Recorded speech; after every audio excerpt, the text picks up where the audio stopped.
Good morning. It is great to be with you. I have been looking forward to this time together, and I'm looking forward to a great week. We've only been able to meet a few of you, but I look forward this morning and the rest of the week trying to meet most of you and hopefully get to know you a little bit. This is a great congregation. There's a lot of great things that are happening here, and you have a great group of elders. You have a great preacher here, and Danny, and does a great job. And I'm just excited to just get to be a part of this family just for a few days, and to spend some time in studying God's Word. When they told me they wanted the lessons to focus in on the home and the family, I just thought we couldn't talk about anything that's more needful today than to talk about things in regards to our homes and our families. And so I hope you'll plan to be here as many times this week as you can. As Danny said, it doesn't matter how many people in your home. Sometimes you look at lessons, that they're saying, well, it's going to be on the home, it's going to be on the family. Well, I only live by myself. Well, the Bible has a lot to say to people who live by themselves, don't they? And so actually the principles we're going to look at in the lessons this week, they apply to every single one of us, regardless of how big our family is, how many people are living in our home. If it's just you at home, you still got to get along with yourself. And so there's some things that we're going to talk about in these lessons that I hope will be profitable for us. And I hope you'll plan to be here as often as you can. One of the most popular television shows that's been on, it's been on for almost 50 years. It started back in 1976. I think there's still episodes that are coming on. I know there's reruns all over the place, but it's one of the more popular game shows, at least because it's gone so long. You've probably heard of it. You've probably watched it. It's called The Family Feud. Family Feud. Kind of interesting that a feud among families would be entertaining since 1976. As best as I could figure out, there have been somewhere around 9,500 episodes of The Family Feud. Some of you are thinking, well, I must have missed a few. I'm going to have to go and find where they are. 9,500 times where people have sat down and watched something that's talking about families feuding. Of course, it's designed to be funny. It's designed to be entertaining, and yet that name catches my attention. How many of us have had, not on television hopefully, family feuds? How many of us have had arguments? How many of us have had fights? How many of us have had disagreements inside of our home? And you're like, you mean just this morning? Or are you like talking about full time? Just this morning. Do Sunday mornings mean that we don't have disagreements? Even in the car on the way to the church building, perhaps. There can be disagreements. And so this morning what I want us to think about is how do we deal with those inside of our home? How do we deal with conflicts that might arise inside of our families? And as you think about this, obviously as Christians, we want there to be peace. As Christians, we want there to be harmony inside of our homes. We want there to be unity inside of our homes. That's what we want as Christians. As human beings, we realize sometimes that doesn't always work. Sometimes we get into fusses and fights and feuds. So how do we overcome that? How do we resolve those things when they arise inside of our homes? Obviously, we want our homes to be at peace. And listen, God wants your home to be at peace. 1 Corinthians chapter 7, there's a discussion. Paul begins in verse 10 about marriage and about divorce and about relationships inside of the home. But it's interesting to me in this progression of verses that are sometimes difficult verses to make your way through as he talks about these subjects. He gets to the end of verse 15 of 1 Corinthians 7, and he ends this discussion about marriage and divorce and the relationship there. And he says, God has called us to peace. God wants peace in your home. Now, how is that going to happen? Is that just, you go down and you buy peace at Walmart and you put it under the Christmas tree, and on Sunday morning, here you go, I'm giving you peace. Well, that would be a nice start, perhaps. But how do we get peace inside of our families, inside of our homes? Obviously, you know the answer to that. And we've got to get back to God's Word. We've got to get back to biblical principles inside of our homes. And so this morning, as we think about an interesting title, Make Sure Grace Lives in Your Home. I don't know what you thought when you saw that title. You're like, well, who's Grace? Is she nice? I mean, is she going to come and live with us? Who's Grace? Well, let me tell you who Grace is. Grace is you. What you need and who you need living in your home is grace.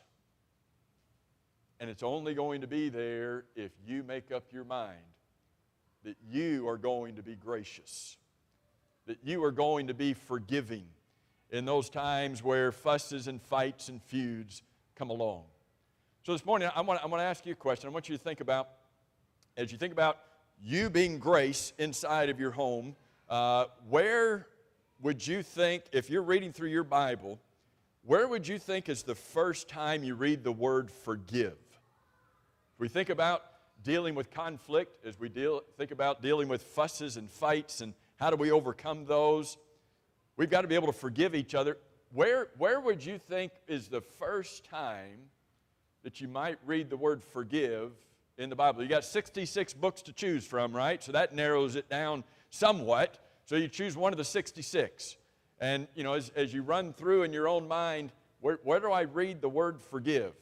Well, obviously you think, the book of Genesis is where everything starts. That's the beginning of everything. So it's got to be in the book of Genesis. And, okay, yes. The word forgive, for the very first time you read it, is in the book of Genesis. So now you got 50 chapters. Where would you suppose within 50... Were there any fusses or fights among families in the book of Genesis? You're like, well, yep. Don't you feel at least at ease a little bit as you read through the book of Genesis that the families weren't perfect? That the families had, you start thinking about families in the book of Genesis. At the very beginning, the very first home, the very first family, you've got a couple brothers who are fussing and fighting in the back seat of the car, driving at least, well, that's not what's happening, but you ever had brothers fighting in the back seat of the car? Here's Cain and Abel, two brothers who can't get along. Anybody got a brother? Anybody got a brother that they couldn't get along with at some point in their lives? Yeah. I didn't have any brothers. I had 3 sisters. That's a whole nother thing when you got 3 sisters. And so we didn't get along. I had 2 older sisters, and we did not get along. We were not friends until they went to college.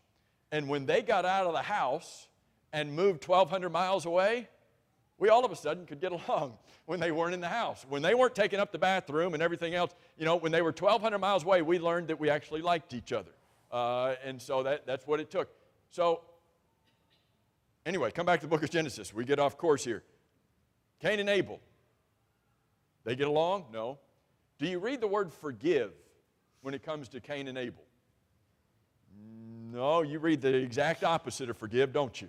But you keep reading through the book of Genesis and you come across families who are fussing and fighting and feuding.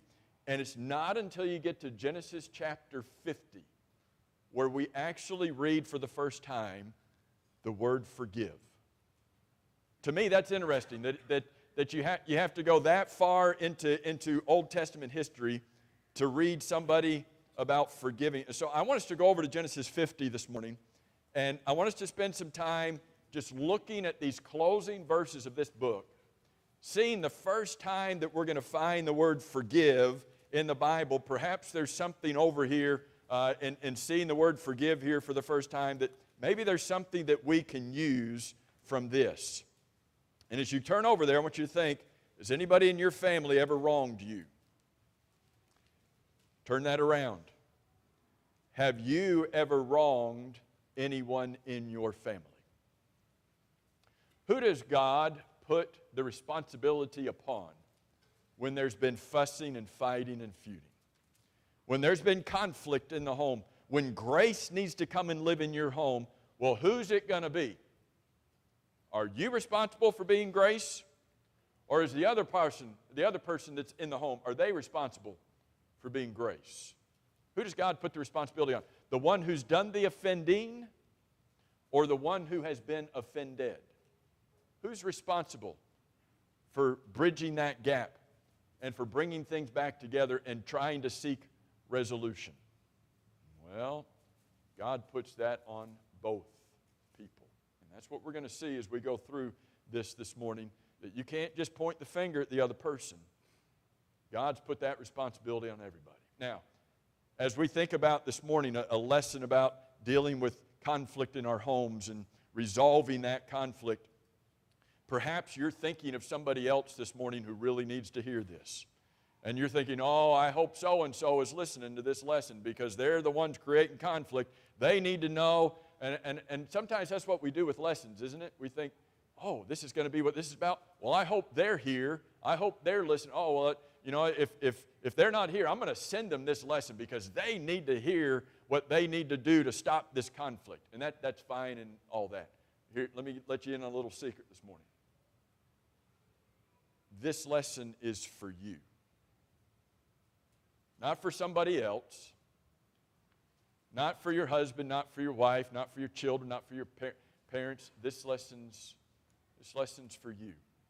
Started out being for me. It's been for me all week long, and now I get to share it with you. But this lesson is for you.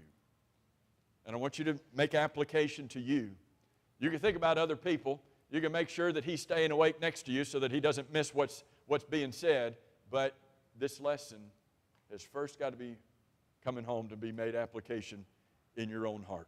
So let's think about what we can learn in Genesis chapter 50 from this occasion. And it's an occasion that you know well. You know this well. All right, so we come to the end of this story and the end of this book in Genesis chapter 50, verse 15. When Joseph's brothers saw that their father was dead, they said, "Perhaps Joseph will hate us and may actually repay us for all the evil we did to him." So Jacob has died. It's just Joseph and his brothers now. And now they're wondering, maybe he's going to hate us.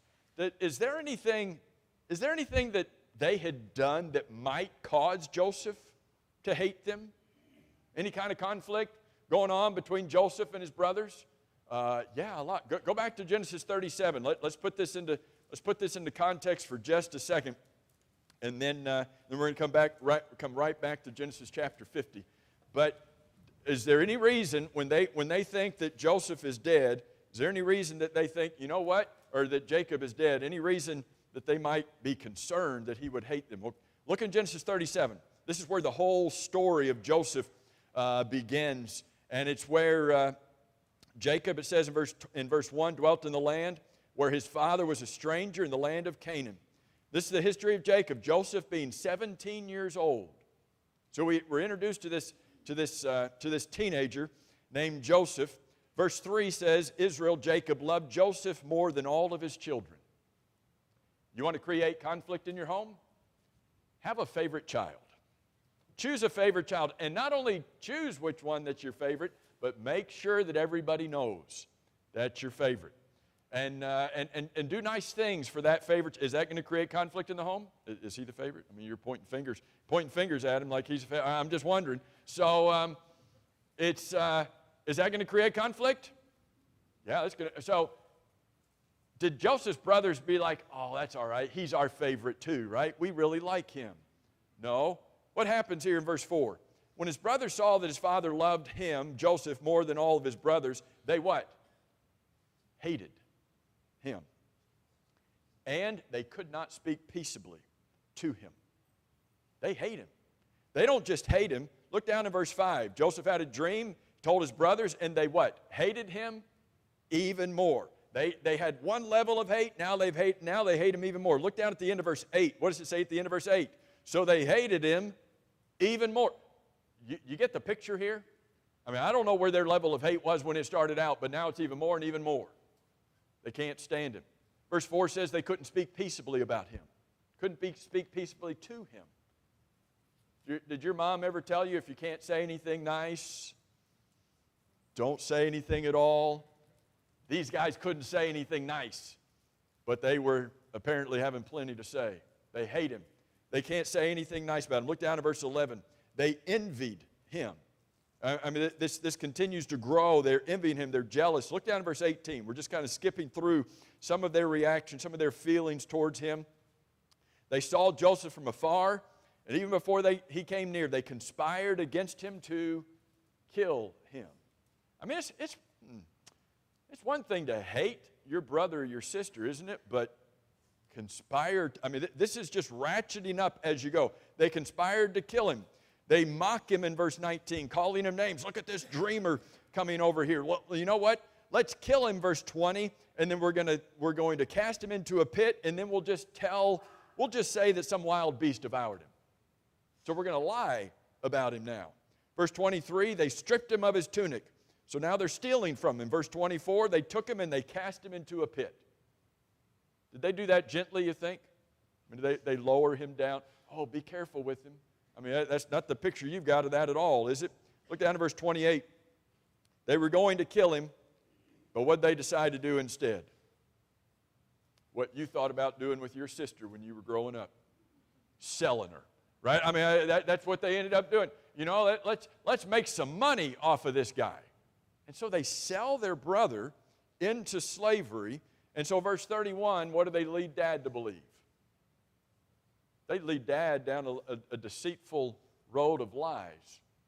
Oh, he must have been killed by an animal. All right, so in Genesis chapter 50, when it says that Jacob has died and they were fearful that Joseph might hate them. Hello? I mean, is there any history here that would say, yeah, he might hate them? After they had done all of this to him, how would fleshly you, not Christian you, how would fleshly human you have responded to this?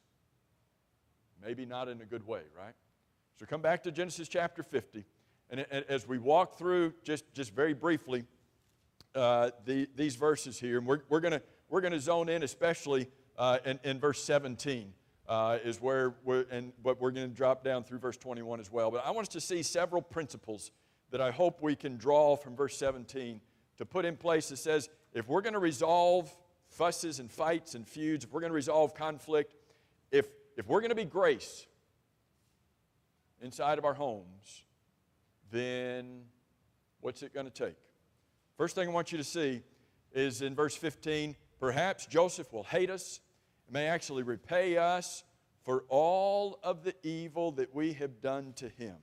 So they sent messengers to Joseph saying, before your father died, he commanded us saying. When you get to verse 17, it's actually kind of divided into two parts. And up here on the screen, these first two lines appear to be what Joseph told the brothers to say to Joseph. Or what Jacob told his brothers to say to Joseph. So Jacob knew there was going to be conflict, so he knew when he died, he's like, hey guys, after I die, you need to go to Joseph, and here's what you need to say. So they come to him, and the first two lines up here are them saying, here's what Dad told us to say. And then the next two lines are them actually saying what they had come to say. But look down here, when they begin talking in verse 17, after they say, here's what Dad said, they said, now, we need to tell you something. How do we deal with conflict? How do we deal with feuds in our homes? It doesn't matter who we are, whether we're the giver or the receiver, whether we're the offendee or the offender, we need to take the initiative to fix it. We need, and I'm going to tell you now, there's going to be a little bit of overlap and a few thoughts here between this morning's lesson, Bible class lesson, and the sermon this morning. There's going to be a little bit of overlap in thoughts because I think some of these points are important enough to mention more than once. You need to take the initiative. And so they come to Joseph and they say, We're here and we're here now. Now, how long had it been since chapter 37? I mean, in your Bible, it's what, 7 or 8 pages? How long had it been? 13 chapters. How many years had it been? Is it possible that after a number of years pass, that fight that we had a few years ago, but time, what do they say? Time heals all wounds. Not true. Not true. The reason they say that is because many of us get forgetful as time passes. And at least I do. And so, as time passes, I forget things. And so I forget that, we had a fight. Well, I don't remember that. If I had breakfast this morning, I'm good to remember that part. But we had a fight. To remember. So time heals all because you'll forget about this. At least that's the hope. But time passing does not necessarily mean that forgiveness has taken place. Time passing does not mean that resolution has necessarily taken place. So what do I need to do? I need to be the one that takes the initiative. I need to be the one, and whether you're looking at Matthew chapter 5 or in Matthew chapter 18, Matthew chapter 5 is the passage in verse 23 where Jesus says, if you bring your gift to the altar, you come to worship God, you bring your gift to the altar, and there remember that your brother has something against you. What does Jesus say? Go your way. Listen, go your way. First, be reconciled to your brother. What does he say? Even before I worship and bring an offering to God, what do I? First, be reconciled to your brother. You remember your brother has, that's on him. He needs to fix it. What does Jesus say? First, you go and be you go and be reconciled. And then Matthew 18, the roles are reversed. Matthew 18, you are the offended one. If your brother sins against you, Matthew 18 and verse 15. Your brother sins against you. Well, it's his responsibility. He's got to come and fix this with me. If she's not going to come and talk to me, then we're just going to be at odds forever.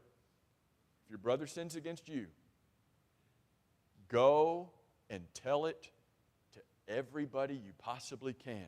Let them know. No, what does he say? Go and tell it to him alone. But notice that in both places, Matthew 5, Matthew 18, whether you are the offended or the offender, Jesus says, you've got to go, you've got to take the initiative, you've got to fix this. How long had it been? Time heal all wounds? How old was Joseph in Genesis 37? 17 years old. Some of you, 17 years old, I'm guessing. Hopefully your brothers aren't going to throw you into a pit. So 17 years old. Your brothers are looking at each other apparently. All right, so 17 years old, they sell him into slavery. The next time we read about Joseph's age is in Genesis 41, where he's standing before Pharaoh. You remember that there's been these dreams, and that Joseph is standing before Pharaoh, and he tells him there's going to be 7 years of plenty and then 7 years of famine. So it's before those 7 and 7 begins, and in Genesis 41, Joseph is 30 years old. So he's gone from 17 to 30 years of age there in Egypt. So they go through the 7 years of plenty. They start the seven years of famine. And in Genesis 45, I think it's verse 6, in Genesis 45 and verse 6, it says that Joseph's brothers come to him. Did they recognize him when they came and stood before him? And sometimes, he's made up like an Egyptian. Well, that's part of it.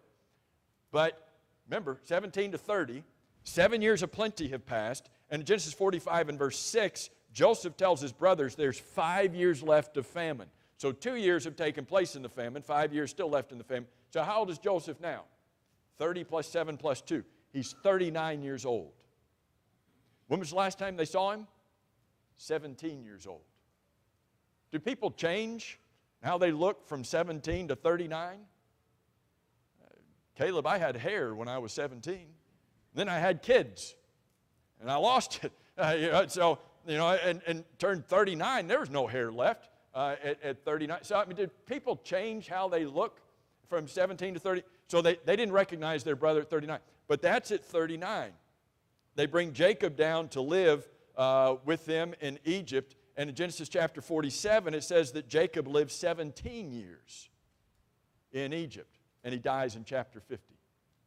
So how old is Joseph, in Genesis chapter 50? 39 plus 17. 56 years old.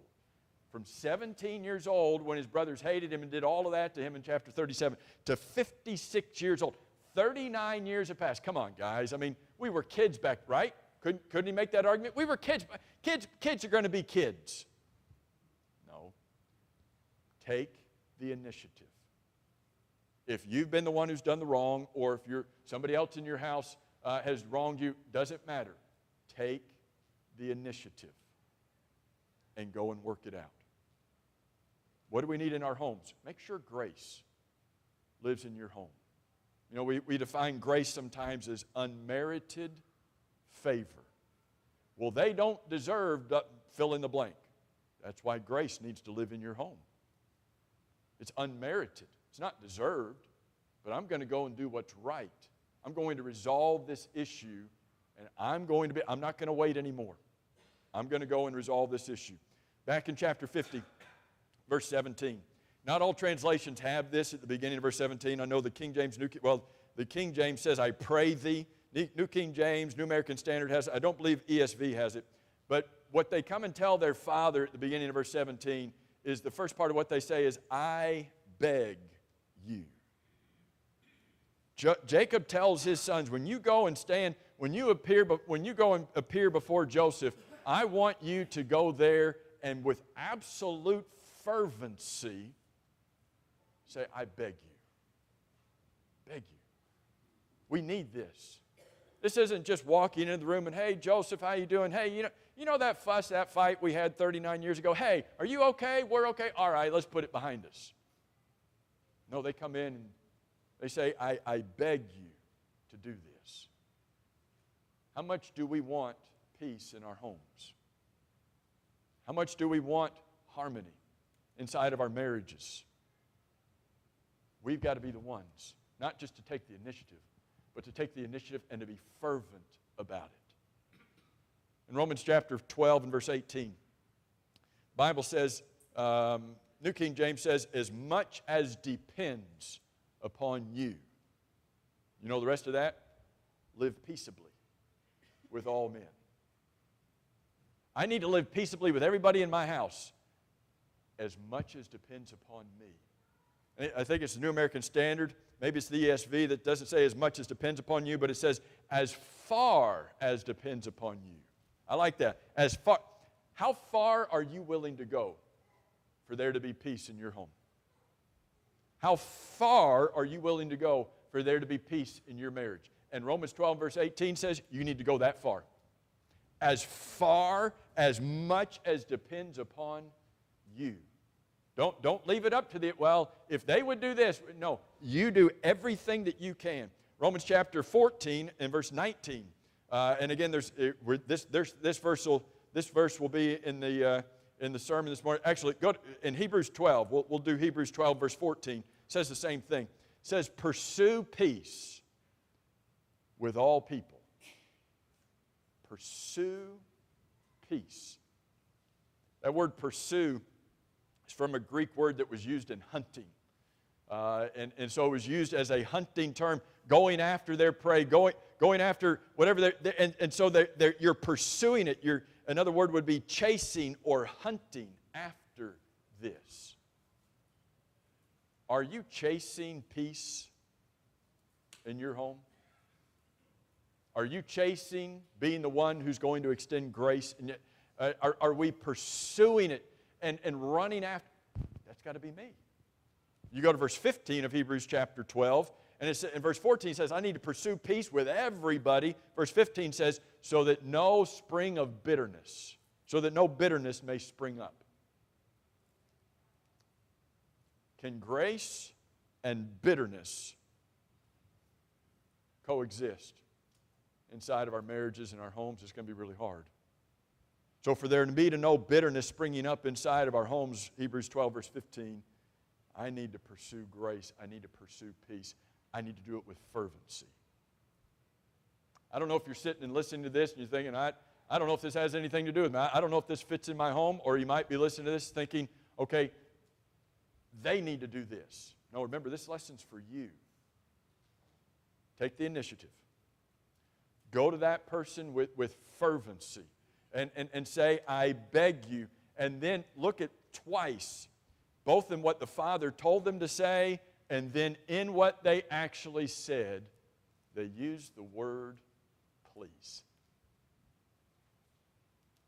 Not pointing the fingers, please. You know, when you read through the Bible, you can't hear tone. It's kind of like text messages today, right?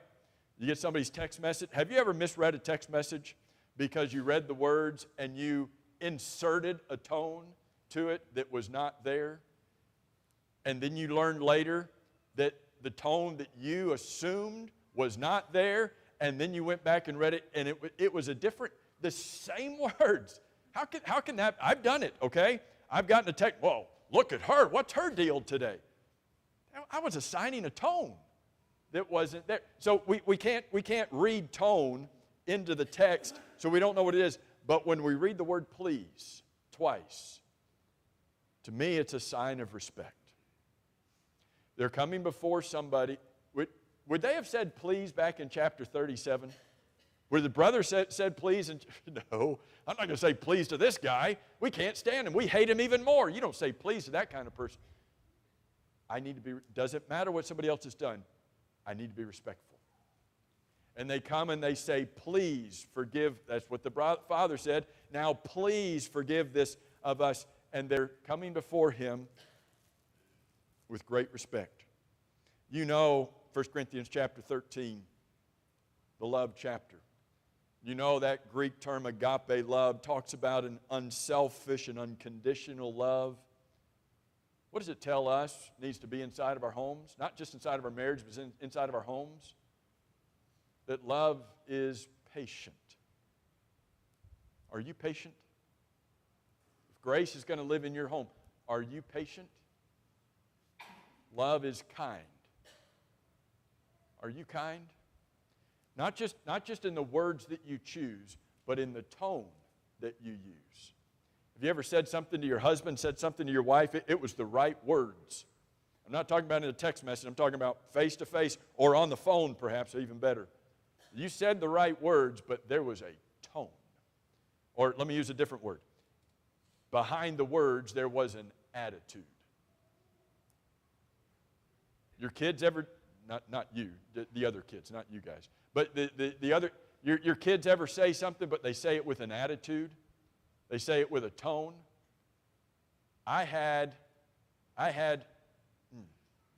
This isn't confession time, but I had the teenage tone down to a science with my mom. Not good, guys. I used to give attitude. Right words, wrong attitude. Love is patient. Love is kind. Love is not arrogant. It is not puffed up. Love, verse 5 of 1 Corinthians 13 says, love does not behave rudely. When we've got conflict going on in our home, one way we can prevent it is to practice this. But one way we can resolve it, if there does come conflict, is to come back around and to be patient, to be kind, to not be rude, to watch what I say, to watch how I say it. You know, have you ever, maybe you've gone to do the dishes, but you were so mad about the fact that you were having to do dishes that you were banging them around so that they could hear you, that you were in the kitchen, all right, I'm doing the dishes, and everybody in the house knows I'm doing it, but I'm banging stuff around. What's going on here? There's a lack of respect happening there that's not going to resolve the issue, not going to bring about peace, and is not helping me to practice grace inside of my home. Number 4, we got to get through these quickly because I got more and I'm running out of time. 4 times in verse 17, there's a word here. He says, I beg you, please forgive the what? The something of your brother. And he's going to have it again. Look at the second part of the verse. Now, please forgive the what? So 2 times you've got this word trespass, a wrongdoing, an offense. And then you've got the word sin. And then you've got the word evil. Notice that they're not sugarcoating. They're not trying to sugarcoat, oh, this isn't that big of a deal. They come and in order to try to resolve the issue that's going on here, they own the wrong.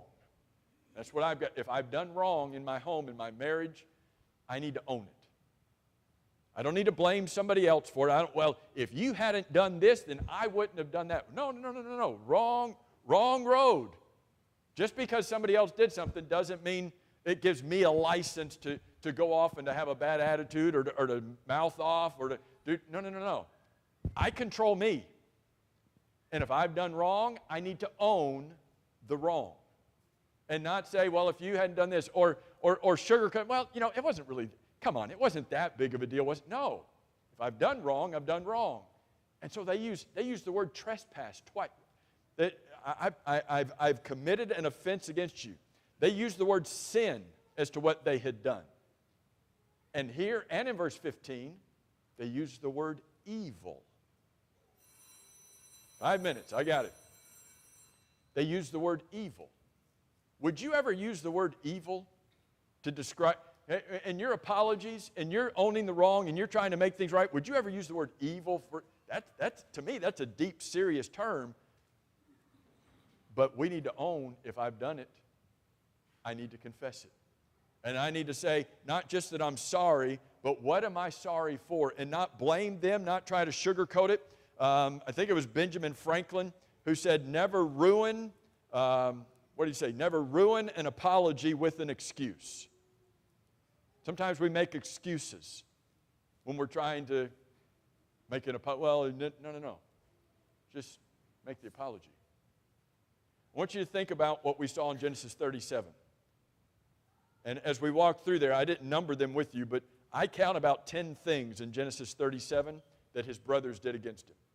Hated him, couldn't speak well of him, they envied him, they were going to kill him, they conspired to kill him, they threw him in about 10 things in Genesis chapter 37 that they did against their brother. When they come here in Genesis 50, do they list all 10 of them? We did this, we're sorry. We did this, we're sorry. We did this, we're sorry. Did they list all 10 of them? You know what we want sometimes when somebody's trying to apologize to us, trying to make things right? We want them to say it just right.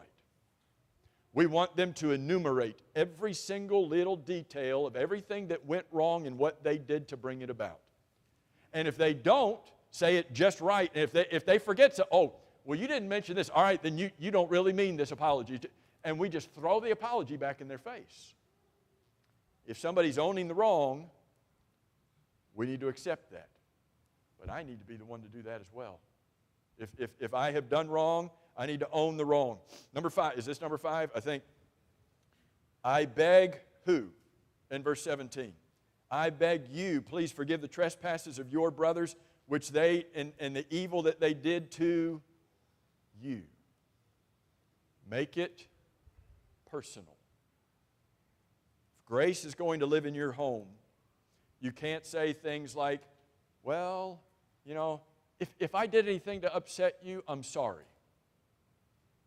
That's a coward's way of apologizing. If I did anything that upset you, no. I need to, one, own up to it, but then I need to make sure it's personal, not just say, I did something, and I did this against you, and I'm sorry that I did this against you, and I want to make this right. Not if, not generalize it. Well, of course, everybody does wrong. Come on, honey. Everybody does wrong. Own it, take it, recognize I did this against you. And I want there to be peace inside of our homes. I'm going to bring grace. I'm going to try to respond with grace. And even if somebody has done me wrong, I'm going to try to respond even then in a matter of grace. Let me give you 2 more and 3 more, and then our time's going to be up. I've got to practice humility. And to me, the whole lesson could have been right here. I've got to practice humility. What do they call themselves in verse 17? They call themselves the servants of the God of your fathers. Look down in verse 18. They call themselves to Joseph your servant. Twice they use the word servants. First, the servants of God. Now, your servants. Would they have said that in chapter 37? No, they wouldn't have said, we're your servants. If I'm going to make things right in my home, I've got to be humble. Probably in most every lesson this week, not all of them, and I thought maybe I don't need to mention it every time. In almost every lesson this week, I'm probably going to mention Philippians 2, verses 3, 4, and 5. On a series of lessons about the home and about the family. You know what I think we need inside of our homes? Philippians 3, 4, and 5. I grew up in a home where my mom had a plaque on the wall. I'm just going to put these other ones up here because I'm not going to have time to get to them. My mom had a plaque on the wall growing up with Proverbs 3, verses 5 and 6 on it. Great passage for kids to learn. My wife has on the wall of our home Joshua 24:15. Great verse, as for me and my house, we'll serve the Lord. I think every home needs Philippians 2, verse 3, 4, and 5. Let nothing be done through selfish ambition or conceit. What's left with nothing? Nothing be done through selfish ambition or conceit. But in lowliness of mind, let each esteem everybody else in our home better than ourselves. Let each of you look out not only for his own interests, but also the interest of everybody else. Not my interest in the home, everybody else's interest in the well, who could ever do that? Let this mind be in you, because it was in Christ Jesus first. Every time I sit down to do premarital counseling, that's the first verse we go to. Every time I sit down with couples who are already married and I do marriage counseling because they're having struggles inside of their home, that's the first verse that I sit down and I go to. How can I make sure that grace is living in my home? I need to be humble. I need to practice humility. Say, this isn't about me. I'm not doing things out of selfish ambition or conceit. I'm esteeming others in my home and their needs even above my own.